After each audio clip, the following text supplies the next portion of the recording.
85% მოსახლეობის დაზღვევა. თან უმწეოთა დაზღვევა, ხო? ეს 20 არის. ეს უკვე ასაკით პენსიონერების შევა აჭარის მთავრობა აზღვევს 200. ესე პრაქტიკულად აგვიშენებია კრედიტული სისტემა. თელ ზემო აჭარაში პრაქტიკულად ჩვენ დიდი ნაწილი მოსახლეობის აბსოლუტურად დიდი ნაწილი დაზღვეულია. ხო, ნუ ვიღაცები მაინც გამოჩნდება, ამიტომ მუდმივად მუშაობა იმაზე, რომ ხალხი კიდე იყოს. ნამდვილი სამშობიარო ბუმი იწყება საქართველოში.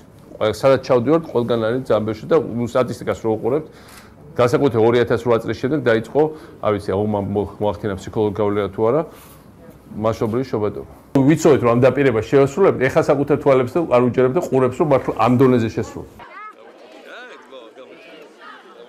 დიდი მადლობა, რომ თქვენ ჩვენი ხალხისთვის იმდენი გააკეთეთ, იმდენს აკეთებ. დიდი მადლობა ყველაფრისთვის, დიდხანს იცოცხლეთ. სპორტ სკოლა გაკეთებულა, ხო ეს? სპორტ სკოლა გაკეთდა, სავატყობო გაკეთდა, ბიბლიოთეკა გაკეთდა. ბიბლიოთეკა გავს გასაკეთებია. დიდი მადლობა.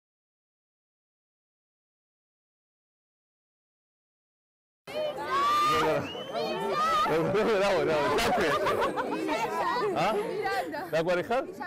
ძალიან სასიაულო. როგორ კაში ხარ? ძალიან მაგარი. სკოლა გააკეთეს თქვენი ჯერ თუ? დავწავე გაფას. იაო.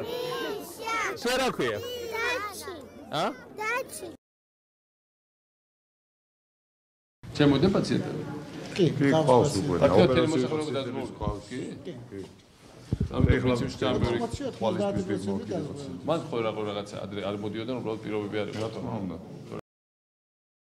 საქართველოს ერთ-ერთი ქვეყანა სადაც ამდენი საავადმყოფო ერთდროულად შენდება მე ძალიან კარგად ვიცი როგორ უჭერს აქ ხალხს მაგრამ იცოდეთ რომ თქვენი 90% აქ მოსახლეობის დაზღვეულია პოლიცებით ესე იგი 90%-ს გარანტირებული აქვს ამ საავადმყოფოში თუ რამე გაუჭირდა მკურნალობა ეს არის ძალიან დიდი მიღწევა რა თქმა უნდა ჩვენ აქ პატარ-პატარაზე ვარ ვითარებ ტურის ჩვენ წელს ვიწყებთ მომავალ წელს უпростоრად უკვე ჩემთვის წლევანდელი წელია გოდერძის გზის შენებლობა რომ აქაურობა აღარ იყოს ჩიხი ჩვენ იცით რომ ვაშენებთ ზემოთ მაღალ ზემოთაც კურორტებს აქედან ზემო ხულოსკენ და იქით გოდერძისკენ ეს რა თქმა უნდა ამ რაიონსაც გამოადგება და თქვენ იცით რომ აქ მუშაობს ნორვეგიელი სპეციალისტების დიდი ჯგუფი ჩვენ მომავალ წელს ვიწყებთ აჭარის წყლის კასკადების შენებლობას, რომელიც აქ დაასაქმებს 1000-ზე მეტ ადამიანს. ჩვენ დაგვჭირდება ძალიან ბევრი ხალხი, დაწყებული მომავალი წლიდან რამდენიმე წლის განმავლობაში, როგორც მინიმუმ,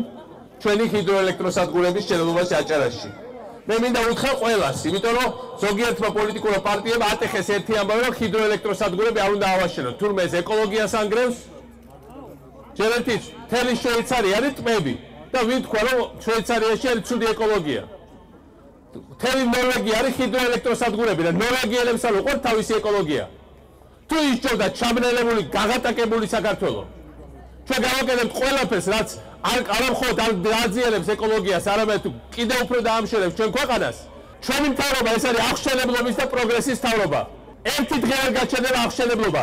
ყველა ის გეგმა, რომელიც უკავშირდება აღშენებლობას, გზებს, საავადმყოფოებს, ჰიდროელექტროსადგურებს, რომელიც აქაურობისთვის არის სასიცოცხლო, ბოლომდე იქნება მიყვანილი. ეს არის იმისათვის, რომ ჩვენი ხალხი იყოს უკეთესად. ეს არის იმისათვის, რომ ჩვენ ხალხს რო უჭირს, იმას გაჭირობა შეუსუმოქოთ. ეს არის იმისათვის, რომ საქართველოს იყოს და აქაურობა შუახევი, ჩვენი საყვარელი რაიონი, ძალიან კარგი ხალხი, იყოს უკეთესი ადგილი.